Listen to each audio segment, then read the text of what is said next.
Hello, friends, and welcome to Sleep Tight Stories. I would like to say hello to some more friends who filled out our Sleep Tight Stories survey. Hannah Toe, Isabella and Alexander from Denmark, Matilda, Elsie and Emerson, Molly, Olivia and Bennett from Oregon, Jean Neal Amelon, who just had his birthday last week, and Lien Ray Amelon, Ada, and Molly and Charlotte. If you would like to support us, please visit us at patreon.com/sleeptightstories. A link can be found in the show notes. Thank you. Tomorrow is National Children's Day in Canada. We celebrate this day to remind us that we have a responsibility to keep our children safe, healthy, and happy. This episode is a classic fairy tale which has been told over and over again.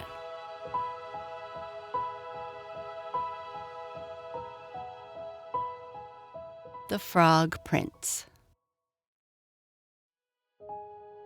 In the olden time, when wishing was having, there lived a king, whose daughters were all beautiful.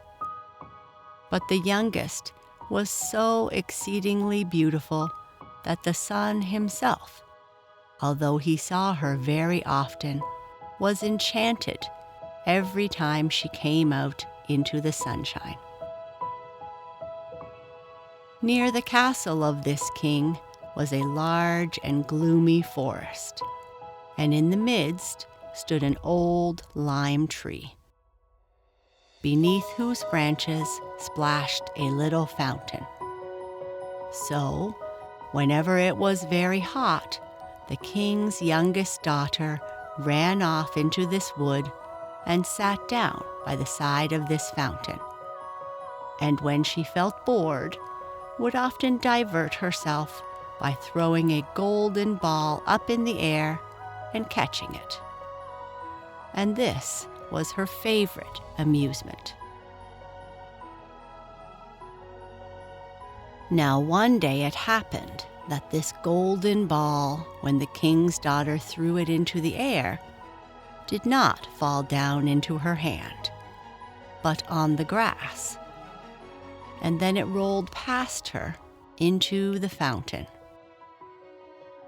The king's daughter followed the ball with her eyes, but it disappeared beneath the water, which was so deep that no one could see to the bottom. Then she began to cry louder and louder, and as she cried, a voice called out, "Why are you crying, O king's daughter? Your tears would melt even a stone." And she looked around to the spot from where the voice came and saw a frog stretching his thick head out of the water. "Ah, you old water paddler," she said, "was it you that spoke? I am weeping for my golden ball, which has slipped away from me into the water." "Be quiet and do not cry," answered the frog. "I can help you. But what will you give me if I fetch your plaything up again?" "What will you have, dear frog?" she said. "My dresses, my pearls and jewels, or the golden crown which I wear?" The frog answered, "Dresses or jewels or golden crowns are not for me.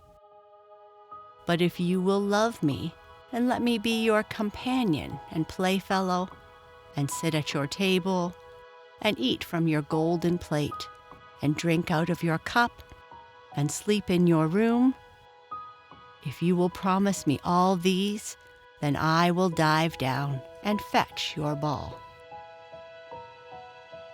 "Oh, I will promise you all," she said, "if you will only get me my ball." But she thought to herself, What is the silly frog chattering about? Let him stay in the water where he belongs." But the frog, as soon as he had received her promise, drew his head under the water and dived down.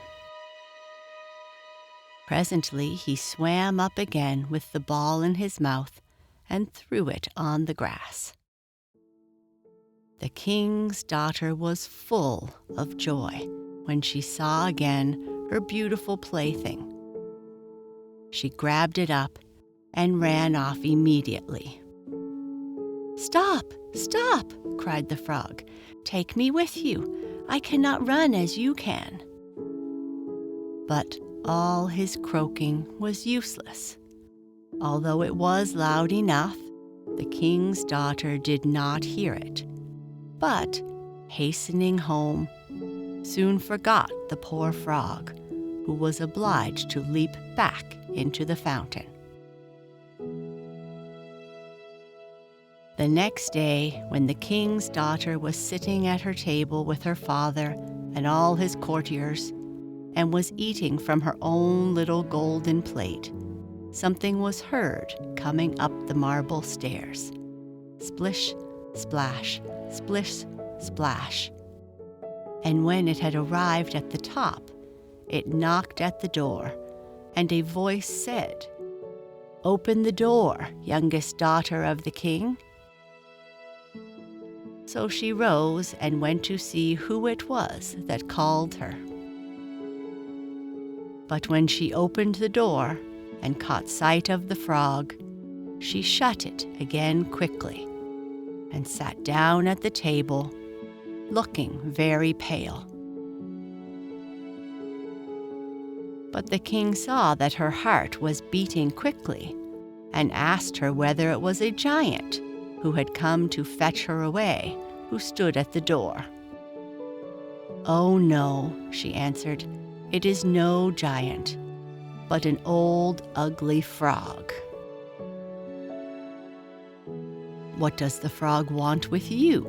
asked the king. "Oh, dear father, when I was sitting yesterday playing by the fountain, my golden ball fell into the water, and this frog fetched it up again because I cried so much. But first, I must tell you, he pressed me so much that I promised him he should be my companion. I never thought that he could come out of the water, but somehow he has jumped out, and now he wants to come in here." At that moment there was another knock, and a voice said, "King's daughter, youngest, open the door. Have you forgotten the promises made at the fountain so clear, 'neath the lime tree's shade? King's daughter, youngest, open the door." Then the king said, "What you have promised, that you must perform. Go and let him in." So the king's daughter went and opened the door, and the frog hopped in after her, right up to her chair, and as soon as she was seated, the frog said, "Take me up." But she hesitated so long that at last the king ordered her to obey. And as soon as the frog sat on the chair, he jumped onto the table and said, "Now push your plate near me that we may eat together."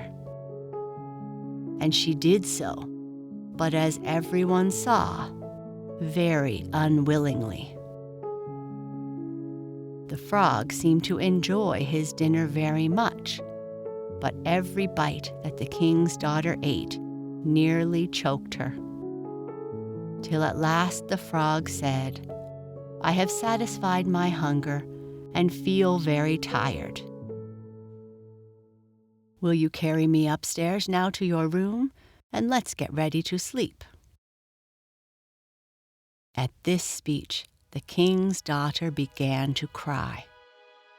for she was afraid of the cold frog and dared not touch him. And besides, he actually wanted to sleep in her own beautiful, clean bed.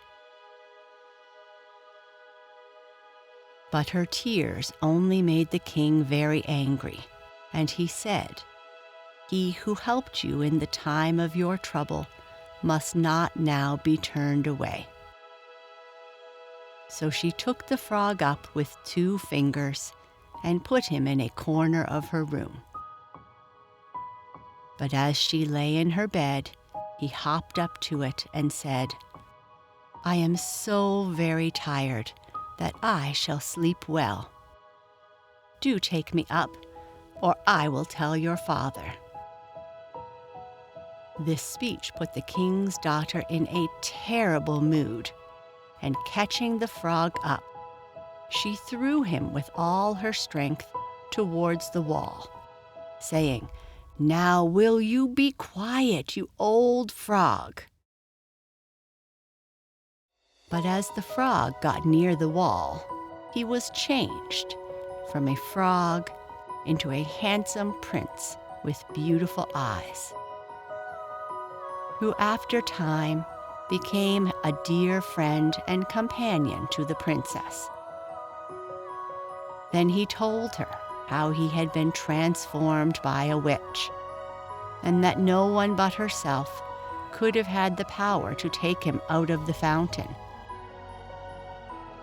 and that, if she agreed, he would like to marry her and return with her to his kingdom. The next morning, as soon as the sun rose, a carriage drawn by 8 white horses with ostrich feathers on their heads and golden bridles drove up to the door of the palace, and behind the carriage stood the trusty Henry, the servant of the young prince. When his master had changed into a frog, trusty Henry had been so sad. But now that the carriage was ready to carry the young prince to his own country, the faithful Henry helped in the bride and bridegroom and placed himself in the seat behind, full of joy at his master's return. Then they took leave of the king, and in the coach with 8 white horses set out, full of joy and merriment, for the prince's kingdom, which they reached safely, and there they lived happily a great many years.